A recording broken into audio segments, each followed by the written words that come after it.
పోలీసులకు పూర్తి స్వేచ్ఛనిచ్చాం. మీరు కఠినంగా ఉండండి. లా అండ్ ఆర్డర్ కంటే ఏది ముఖ్యం కాదు. ఆడబిడ్డల అఘాయిత్యంగా చేస్తే ఎంతటి వాడైనా సరే, ఒకవేళ తాగిన మైకంలో చేసినా, లేకపోతే పోలీసులు ఏం చేయరనే అహంభావంతో చేసినా, అదే చివరి రోజు వాళ్ళకి కావాల్సిన అవసరం ఉంది.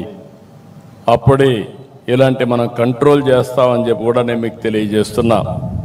మీరు ప్రభుత్వానికి ప్రజలకు అండగా ఉండండి.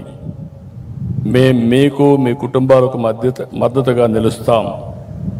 మీ కుటుంబ సభ్యుల వైద్య సేవకు మీకోసం 16 నెలల్లో 33 కోట్ల రూపాయలు ఖర్చు పెట్టాం.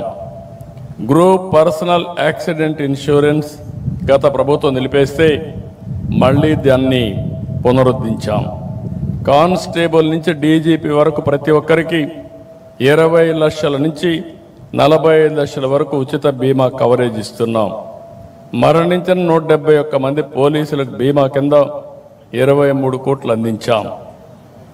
2266 మంది పోలీస్ పిల్లలకు మెరిట్ మెమోరియల్ స్కాలర్షిప్ల కోసం 5 కోట్లు ఇచ్చాం. రాష్ట్రంలోని 22 పోలీస్ క్యాంటీన్లకు 4,70,00,000 రూపాయలు మంజూరు చేశాం.